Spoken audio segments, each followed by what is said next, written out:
Brothers, sisters and comrades, great pleasure to address this conference and glad to see it so well attended this year.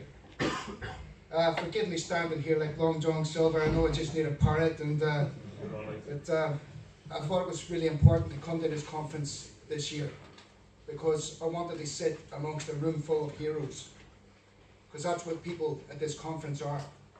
The people who have fought so long and so hard down in Southern, 32 days worth of action, not for themselves, not so they could get extra pay, not so they have a shorter working week or any benefits, but for the safety of the travelling public.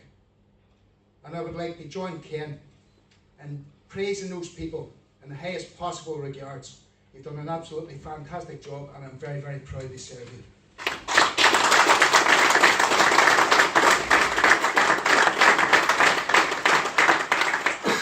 I'd also like to pay tribute to the top table here, Paul, and in particular Matt and the executive, because due to some unfortunate circumstances, Matt has had to stand in at the last minute.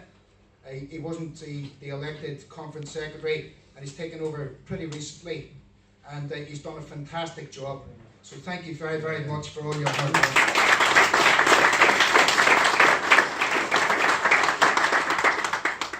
We're in a hell of a battle right across our industry, and we will be for the next few years, as Ken mentioned, during this whole franchising process.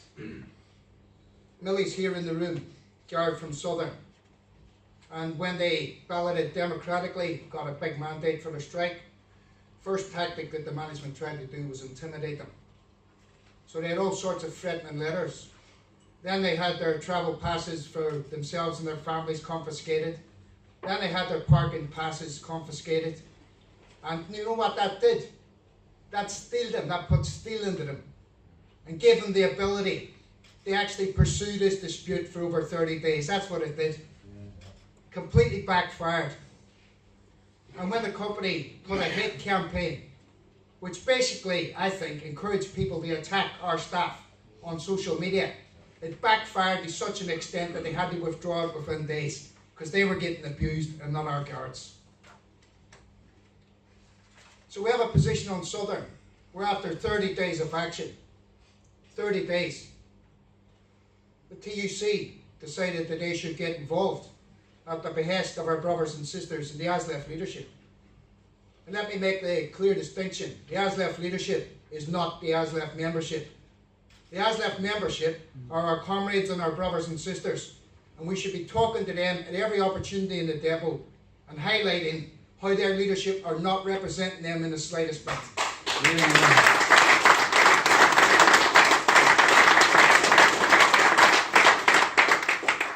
So with this spectacle of Francis O'Grady, the TUC General Secretary, somebody who no one in this room voted for to represent us, and Mick Whelan, the General Secretary of ASLEF, somebody who nobody in this room voted for to represent us, going into the TUC, putting themselves at the boss's disposal for 10 days, and coming out with an agreement that affected our members and our terms and conditions. An absolutely unprecedented event, uncalled for event, and I'll tell you what, there's absolutely no way that we as a trade union could ever dream of maintaining our independence and agreeing to a debacle like that.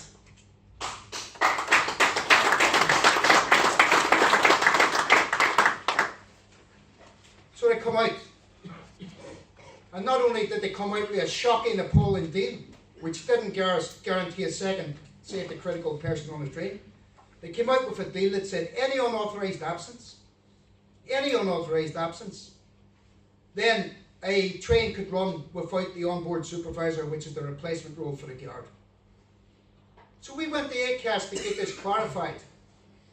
And of course management said, well, an unauthorised absence, an unscheduled absence, is a strike day. That's what that is. So not only did ASLEF and the TUC construct a SCABS charter, but they went and lied to us and their own membership in order to sell that SCABS charter. Of course, the ASLEF members sent them a resounding no. They said, no, we're not having it.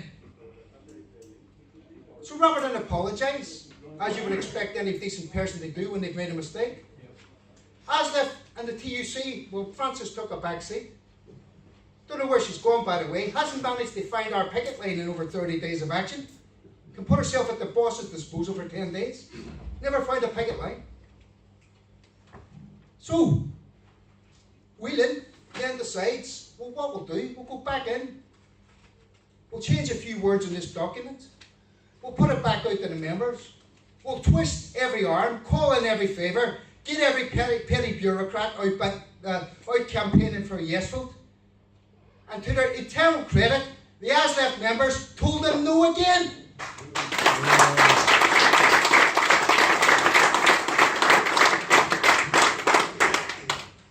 Never mind though, eh? Because Mick's going in for attempt number 3. Going back into negotiations once again. And obviously, he's just going to try to have ballots until he gets a result that he wants. But I think he's playing a very dangerous game. Because if he's turned down for the 3rd time in a row, I'm sure there's a lot of decent men and women in ASLEF that won't want him as a General Secretary anymore.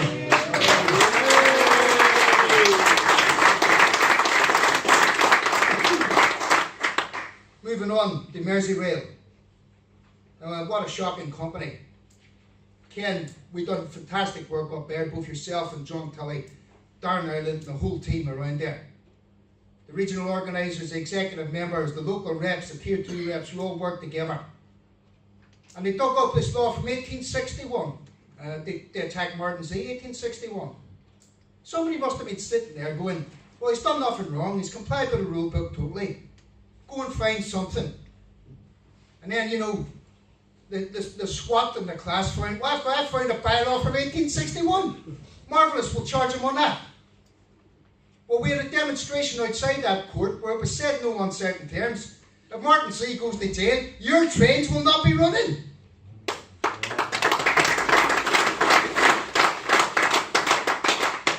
And that's the sort of thing, the message that we've got to send to these people, unfortunately, because it's the only message that they understand.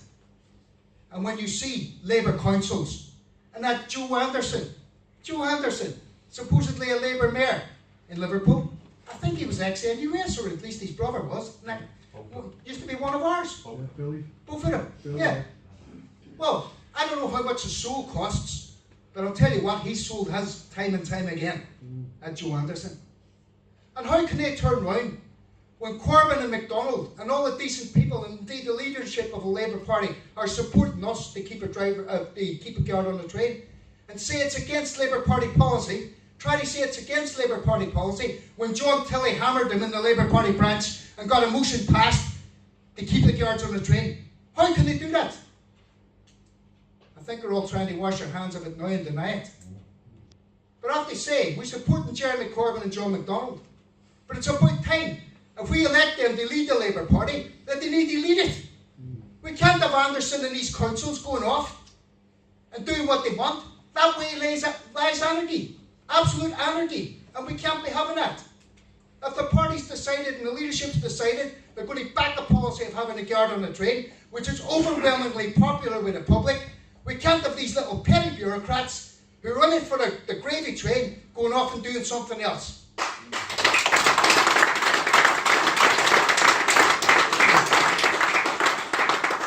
And then, of course, we move on to Northern Rail, where they're, rather than sit around the table and try to get a deal done with the union, they're attacking us, trying to bring us to court to stop us going on strike.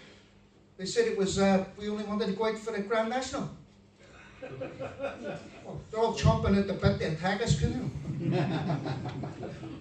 But the fact of the matter is, well, it's also the 3rd anniversary of Margaret Thatcher's death, isn't it? Hey! We don't want to set that hair running, no, do we? What a tribute to the Iron Lady. She's gone and we're still here. Hey! So we're there in Northern Rail fighting the same battle. And of course now, after the scares, the red under the bed scares of the Daily Mail, and the Sun, and every other newspaper out there, every Murdoch instrument of torture that they inflict upon the public, the British government, this British Tory government, go and give Southwest chain trains to a communist government. They handed over to China. Chinese Railways. Didn't see the Mail in an outcry about that. The Reds have taken over the railways. Didn't see the Sun, saying we should declare war on China. No, we'll have a war over Gibraltar instead. Yeah. You don't see these in the Murdoch news. But again, what we're facing there is an attack on our membership and the terms and conditions of our membership. And I think that they're going to try to introduce driver-only operation as well. But let's just remind ourselves, we defeated driver-only operation on First Great Western. We defeated driver-only operation on ScotRail. ASLEF weren't involved. The RMT were the only people in the room, the only people on strike. So let's not think for a minute that we are some kind of powerless union, that the guards and other grades don't have power, because we absolutely do have power. And I believe what we've done in this union, we've been very, very clever. We've employed the right tactics politically by lobbying sympathetic Labour MPs and attacking those councils that have attacked us. And we've also put on periods of industrial action which are quite clearly unprecedented in the history of this union. And we will do it again and again and again, because we are right and they are wrong. This is binary. There's no in between. When that train derailed down at Watford and the driver was stuck in the cab, if the guard hadn't have been there, that woman guard hadn't have been there, those passengers quite possibly would have been severely injured or even killed. And when people turn around and say it's all about punching buttons, in a deliberate attempt to minimise what our people do, to discredit what our people do, it makes me absolutely angry and sick to listen to them. Because they know nothing about the industry. It shows their ignorance of the industry, and it shows they're prepared to undermine the good work that our people do day by day. That woman got everybody off a train, blocked the lines, turned off the electric, got the emergency services to site, marched all those people to a place of safety. That's what a guard does. It's not about pushing buttons. Not about pushing buttons. And that was the whole narrative that the press wanted to have. This is a silly dispute. We're going to keep somebody on the train. It's just about pushing buttons. Absolute rubbish. And finally, I want to end on this. We're an industrial union. And we organise everybody from the cleaner to the sandwich maker, to the person on the station, to the driver, to the guard, to the signaller, to the engineer. And we do that because we believe the stronger grades, with more industrial strength, should be helping out grades that are weaker. And when you've got other unions or associations turning up to places like the Miners' Gala or the Battle of Orgreave commemoration, what are they on about? They just want equality for drivers at the expense of everybody else. And as far as I'm concerned now, we don't have the leadership of a sister union. We have a leadership of an association. And how dare they turn up 20 strong at the Orgreave demonstration, 20 strong, when our picket lines were on that morning and they were telling their members they crossed them. And that makes absolutely no sense.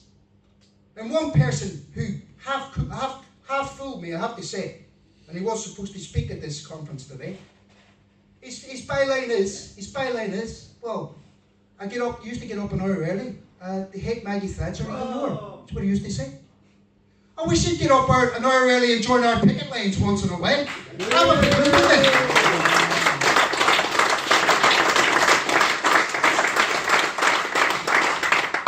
So, comrades, this battle will go on. And for the first time last year, we turned back not one, but 2 attempts at driver-only operation. That was the first time we've achieved this in this union's history. And I believe with the unity and solidarity we have in this room, we'll have very, very many more victories. Thank you very much.